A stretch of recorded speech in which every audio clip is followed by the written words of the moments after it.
ત્રણ વ્યક્તિ ત્રણ રાહ જોઈને બેઠા હોય છે. કોઈ માણસ ધનવાન બને ને, હા, એટલે ત્રણ પ્રતીક્ષામાં હોય, રાહ જોઈને બેઠા. એક પિતૃ રાહ જોઈને બેઠા. આપણા જે પૂર્વજો છે કે મારો દીકરો હવે આ ત્રીજી પેઢીએ ધનવાન થયો. હા, અરે સંતો તો એમ કે મોઢું ફાડીને બેઠા, હમણાં પાણી આવશે, હમણાં કંઈક આવશે. મોઢું ફાડીને બેઠા પિતૃ. પિતૃની અપેક્ષા હોય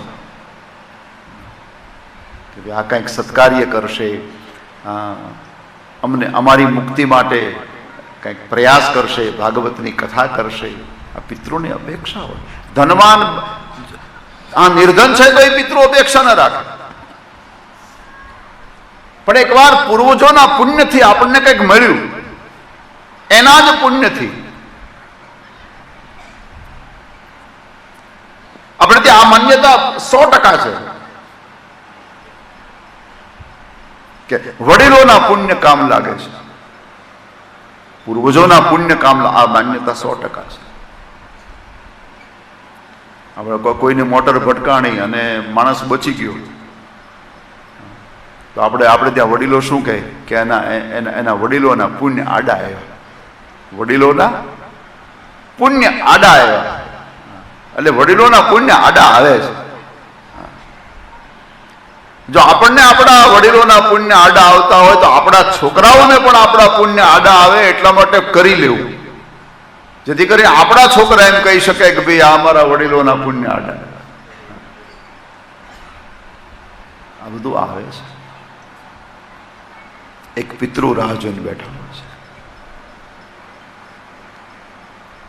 બીજા દેવતાઓ રાહ જોઈને બેઠા હોય છે કે આ યજ્ઞ કરશે, સત્કાર્ય કરશે.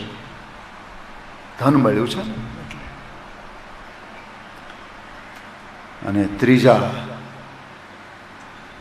સમાજ, પરિવાર અને જ્યાં રહેતા હોય ત્યાં આજુબાજુના ગરીબો એ રાહ જોઈને બેઠા હોય છે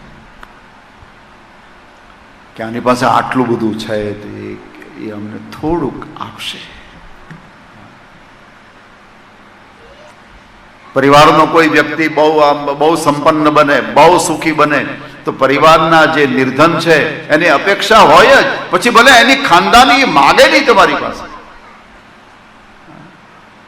એની ખાનદાની છે,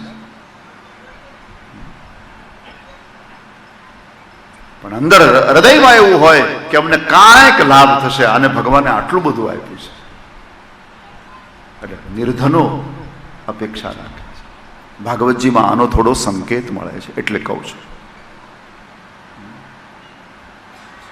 એટલે જે વિશ્વ જાને કરન્સી કહે છે એને જ આપણે ત્યાં આપણા ભારતીય મહાપુરુષોએ, ભારતીય મનીષીઓએ, ઋષિઓએ એને લક્ષ્મી કહી છે. એટલે અમુક વસ્તુ મૂળ સ્વરૂપે નથી લેવાની, નથી લેવાતી.